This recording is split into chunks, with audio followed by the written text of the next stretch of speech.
Hello, you wonderful people, and welcome to another episode of Not Too Comic Book. This being a show where I talk about TV shows that are adaptations of comic books. For today's episode, I'm going to talk about the season 2 finale of Kaiju number 8. Great episode. A lot of really interesting things went down in this episode, so let's break it down. So before you go any further, I want to also let you know this is me recording this intro after the fact because I'm having to re-record it because it wasn't until I looked it up, and good thing I did.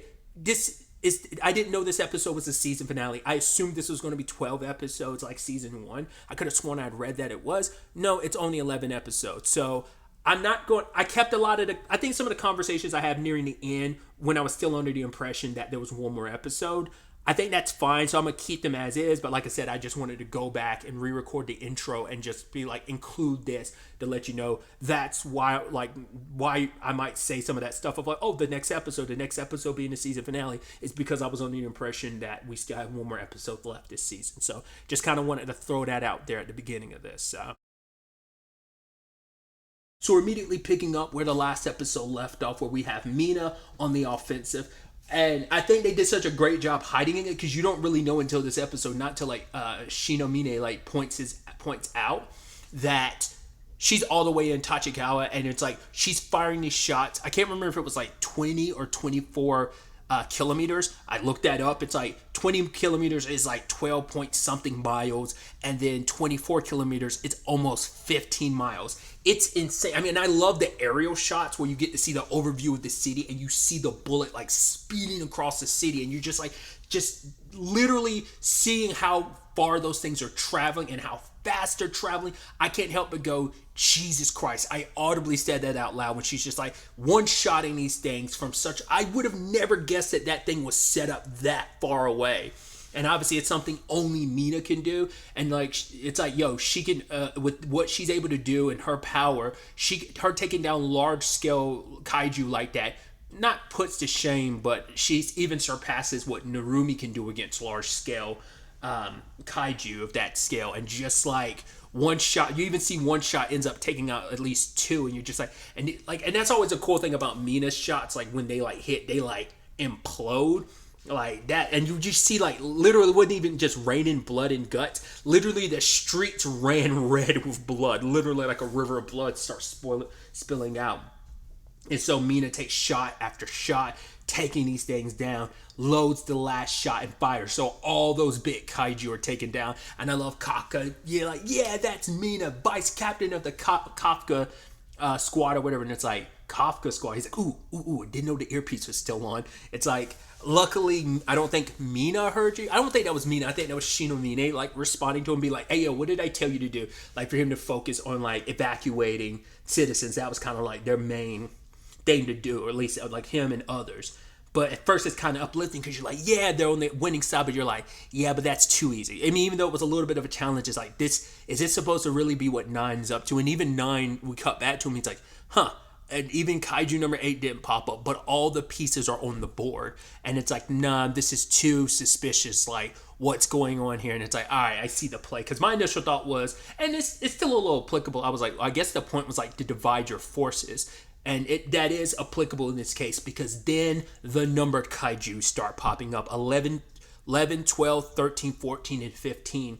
And they all respectively hit the heavy hitters. So, like, Narumi's dealing with one. There's one near Mina. There's one near Hoshino. There's one near Kikuru. And that was the point. And that's also something like the head of the Defense Force is like, normally, like, you're not supposed to, like, take on a numbered kaiju by yourself, captain or vice captain, because it takes a coordinated effort of a whole bunch of people, but their forces are so divided. So, you know, now they have to face off against these kaijus, like these vice captains or, you know, first class rookies, like, you know, in Kikuro's case, have to face off. And of course, she's going to go up against, I believe it's number 15 is the one that looks like her. And so I was like, interesting. And this thing is fast. It immediately shoots out an attack, and then luckily Like Kikuro is fast enough to dodge it out of the way, but the problem is like the people behind her weren't.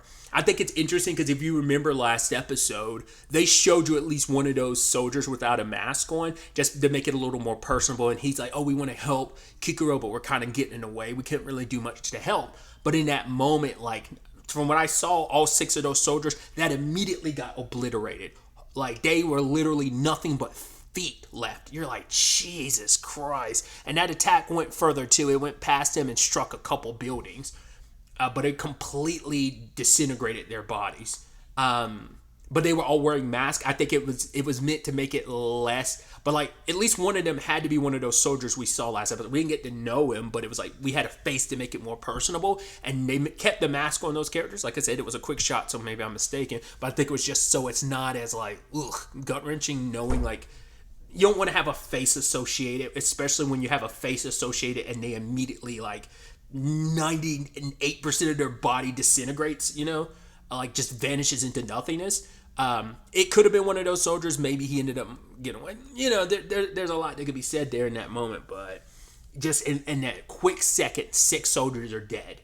And it becomes a situation. The fight we mainly focus on is Kikuru versus this Kaiju number 15. And for her, she's lamenting about the fact is anytime she's ever gone up against a strong opponent, she's always had someone there to back her up. Whether it was like the confrontation with 9 back in season 1, but she's never felt like she's ever defeated like one of the tough kaijus on her own. But now it's like they have no choice. They're not in a position for sending any backup to each other, so they all have to handle their respective kaijus. And she's like, right, I'm gonna see this through, and I'm gonna eliminate or exterminate this kaiju. And the kaiju mimics her and be like, oh, then I'm gonna kill Kikuru Shinomiya. And this thing is so fast that like it is doing after image shit that like Kikuru, even as fast as she is, she can't get this thing. The entire scuffle, Kikuru doesn't land a single blow against this thing. She's on, like, even when she's on the offensive, she ends up being pushed into the defense. She can't even counterattack. It breaks through her shield. It's like, it's rough. I mean, that last thing too, where it was like pushing down her axe and her to the ground and then about to blast her. And she was able to like use the wings to like jet propulsion herself to the side to get out of the way. Then the next hit sends her flying into a building. What was that? Like kind of a ruptured lung, maybe damaged lung, some ribs. And it's just like that thing is there mocking her, and it transforms its hand to an axe just to mock her. Then we have Narumi fighting his, but then it surprises him with water, because it's like, hey, you can see inside of kaijus, but you can't, your eyes don't mean anything when like the thing you're facing is water, so you can't keep up with the fast movement of these waters, because those eyes don't serve you any purpose there. And in that moment's when I was like, that's what this is about. You're all fighting kaijus that are tailor-made to take you down. So I was like, there's only 2, and I guess like to me, and I'm curious to see how they handle this, but it's like they're all so far apart. I'm curious, like they're probably all gonna have to like really hit it, like really push themselves to take down their respective opponents. But the obvious choice seems to be like switch opponents, because your opponents are tailored to face, Narumi's is tailored to face him and not Kikuru. But it's like, who knows in the long run? Like, I mean, I don't even know if that's feasible because of the distances between them. Like, these things won't give you a chance to get away. And if you do get away, like, you're just leaving the city vulnerable too. So it's like, it's a lose-lose situation all around in that case. That's why I'm like, that's the only option, unless it's just, you just kick it in an overdrive and win, and you pull out some trump cards. Because only, like, once again, they're facing 9, who's had time to prepare, because as the head of the defense force, Isao, he knows people better than anyone else. Like, he studied them, he knows what his people are capable of, and 9 is using that information. I mean, it probably has been studying them through all the kaiju they fought as well. So all that information is on their side, and they're vulnerable because like this is their first time going up against these kaiju. The moment they popped up, they disappeared for like 3 months afterwards, so there was no time to really study what these kaiju were capable of. I'm also surprised we didn't get any dialogue from 10, because like 10 was super quiet during Hoshino's fight, but it's like, yeah, like he never thought he'd lose the close quarters combat thing to anyone. And once again, these are tailor made against them. Because we only saw 3 of the 5 kaiju. We didn't see the one like Mina was going. No. Sorry, the book one is the only one we didn't see, and I think that's the one Mina is going up against. But we saw 4 of the 5 because I forgot. I think the one I was kept forgetting about, even though I was just talking about, I think the one I forgot to count was like Hoshina's, but then it's like, the one like Shinomine and Tachibana were going up against. So it's like, 4 to 5. So we don't even know what the book one's capable of. And especially because Mina fired off like 6 shots. We don't know, like, because they have to, like, they were in the process of like replacing like some aspect of it. So I don't know if it's like, that was like the last bullet in that essentially like clip magazine or chamber essentially. So now they have to pull it out and replace it with a new clipper magazine. Like, I don't know if that's kind of what they were saying. So, and the problem is like Mina's shots are fast and big and powerful, but the problem is like they're also like, she's stationary. So, and once again, with them being tailored to fight against their opponents, like, what does that mean in the long run? We'll have to wait to see. But then we cut to Kafka. Well, actually, we cut to Toku and his guys who found him. It's like, they found out that Toku's daughter woke up.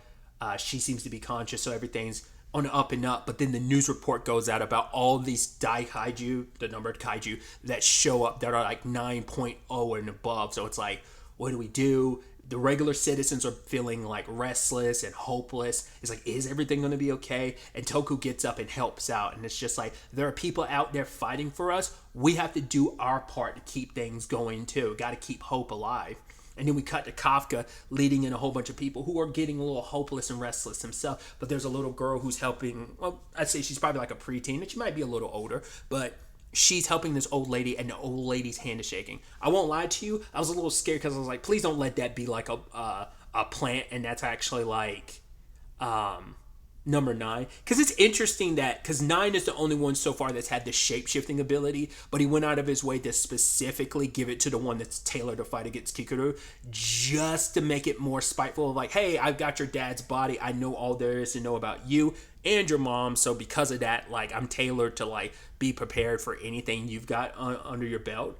But I think her being her dad and her mom all wrapped up in one might be the thing that eventually gives her the edge in the fight. Maybe, like I said, if they don't do the I don't know if I'm using this right, but the do-si-do and like switch partners, I don't think that's the right square dance move, but you get what I'm trying to say.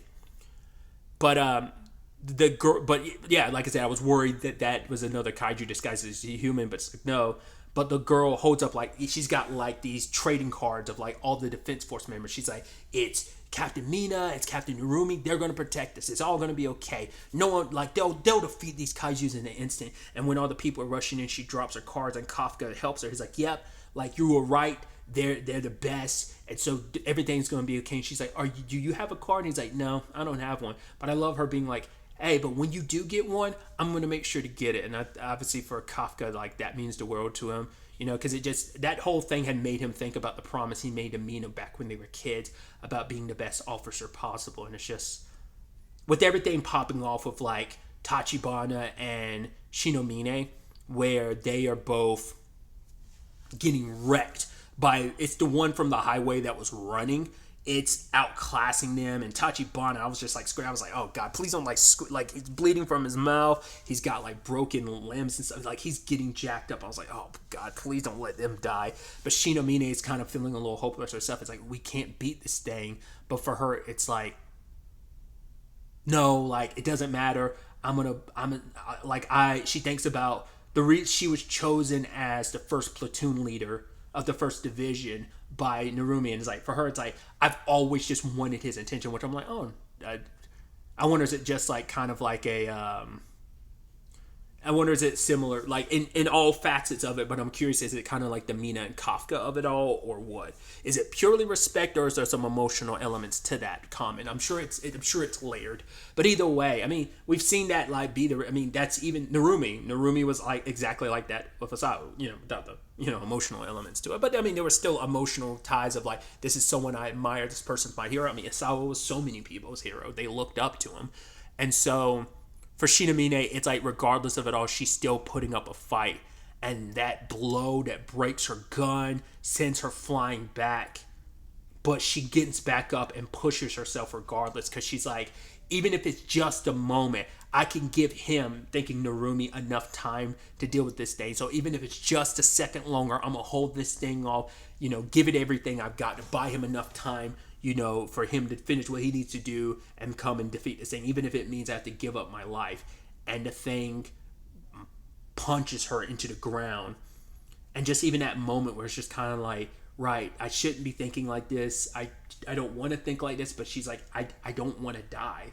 It's that scary thing where it's just like, you're a soldier put on a battlefield, it's a thing, but it's like when the moment's there, you're just like, and I think that's a very human thing to be scared in that moment. But luckily, Kafka got to her in time, and he recognizes, like, she's like, I told you to stay back. He's like, I know. And he's like, thanks for your concern. She's like, if anything happens to you, you are our like trump card against 9. You are our only means of going up against 9. He's like, but don't worry, I won't lose. I'm gonna take that thing down. Kafka, Hobino, no. Kaiju number 8 ready for battle. And it's just like, oh, Kafka. I think he'll be able to kill the thing, but as we see, the last shot of the episode is Kaiju number 9 in the air. It senses him, so it's like that confrontation. Is Kafka going to be ready? Because he's going to be fighting double back-to-back fights. There's also all the other fights with, like I said, all the other with the other 4 Kaiju. And 9 has definitely gotten even stronger in between all these months later, because it's assimilated more with Asao. Because like I said, the last little bit of Asao that was there, it's gone. Maybe we'll just find out that scene will come back even more and be even more impactful, because maybe there's a tiny bit of Asao just gripping on long enough to stop 9 and give Kafka the room he needs to land a killing blow. Maybe not. It's going to be interesting to see. Next episode is the season finale. It's going to be... I'm so curious, because, like, this does not seem like either... I mean, this is either going to have a depressing ending, or it's just not going to have, like 9 is going to win in some capacity, or it's going to come into a cloud. Because, like I said, I don't see, like... Because that was, once again, having never read the manga, I don't know if 9's like the final main antagonist, or is there something even worse beyond it? Like even if 9 gets defeated, what countermeasures will it have set up in place if it does die? I don't see it either. I mean, I could definitely see it running away, because it's done it multiple times. The first time it fought Kafka, it ran away. The second time it in Kafka fought, that being like this time around when it took Asao's body, it ran away from him in Narumi. So we'll also finally get to see all of Kafka's training put in action, what he's learned while training with Hoshino. But it feels like there's no way that's a lot to resolve in one episode. I mean, next episode should be the season finale, not unless I get the twist that it's 13 episodes, but I'm pretty sure it's only 12 like the first season. Okay, so I just looked it up. I'm going to keep all that previous stuff in the recording. I could cut it out, but apparently this was the season finale. Apparently this season's only 11 episodes. I saw something kind of indicating. I was like, that can't be the case. That seems wrong. I looked it up. It seems like that's the case. Yeah, I'm probably going to re-record the intro to this, but I'll keep everything else the same conversation-wise. Just know that. I'll probably like correlate that at the beginning of the recording. Like I said, I'll just wait till I'm finished with this and then go back and re-record the intro. But God, I was prepared for us to leave off on a big cliffhanger of an ending. Well, we did. The biggest one, because it was this episode, not a 12th episode. Jesus Christ. Which, I mean, because I was about to say, like, there's no way you're resolving all that in, like, one final episode. There's too much lead up. So So, and also looked into something that seems to indicate like the fight with Nine is the fight. Like everything going forward is like lead up to the final battle of Nine. Nine is like the final probably quote unquote antagonist. It seems to be of the series. So I did kind of get my question answered in that capacity. But yeah. At the time of me recording this, the episode just dropped today. There is no news, but I've been blindsided by that too, where it's like, hey, like usually pretty late in the day, even though it's like super late at night when I'm recording this. There still hasn't been any announcement, but there might be some news in the coming days because there is still more to adapt. Okay, so I looked into it based on Wikipedia because I try to avoid reading too much because I want to stumble across too many spoilers. But based on Wikipedia, we're like maybe in the middle of volume 10, which is chapters 74 to 81. We're somewhere in there because I start reading a little bit. I start seeing some stuff like, oh, that goes a little beyond. I caught glimpses of stuff. I'm like, oh, that seems like that's beyond where this episode ended. But we're somewhere in that territory. So each season's covering basically 4.5 to 5 volumes. Because like I think season 1 kind of ended in the middle of a volume as well. So that still leaves 5.5 volumes left to adapt because the series ended with 129 chapters across 16 volumes. So do keep that in mind. So probably if they were to cut stuff or probably like heavily compress stuff, probably could squeeze that all into one final season, maybe. At the time of recording this, once again, there's no like say on a season 3, but if there was going to be one, which it seems, I mean, I think highly likely, but once again, no official statement has been made. I hope it does happen because it's like that is the biggest case of blue. Like, sure, like you can end something in a spot with an anime and be like, oh, you have to read the manga, but it's usually a conclusive point. Like the fact is you lead on like the biggest cliffhanger ever. It's like, nah, this has to get a third season and it has to, it's going to definitively be the final season. So like I said, some stuff might get cut or condensed, but it's just like, there's still quite a bit left to adapt. But yeah, like it seems like it's all full steam ahead to ending this fight with Nine once and for all. So fingers crossed for season 3. I think that seems pretty likely, but there's no guarantees about that. But I'm like, once again, anime ending where it is feels like a, nah, you have to. It would be like I said, the biggest case of blue balls to end yes, there's the manga's there, but it's like, come on. I feel very confident, but, it just depends on things. I'm curious what the production was like on this because it didn't take, like, obviously, season 1 had just came out last year, so I don't know if they were pretty deep into production on season 2 by the time 1 was rolling out or something like that. So I don't know. So it might not take too long. We might, if news happens quick enough, and I guess they get to production pretty quickly. You could probably expect it in the next year. It might get pushed 2 years depending on just the scope and scale of everything, but. Yeah, we'll just have to keep a lookout for any news about Kaiju number 8 going forward. So, like I said, I was not expecting this to be the season finale. I was so certain. I was like, oh, we got one more episode. It's going to be wild. And it's like, no, we don't. This is the end of the road. So, yeah, I've run my mouth off long enough. Till the next time we meet, be happy, be safe, live life to the fullest, and enjoy it. Good day and goodbye.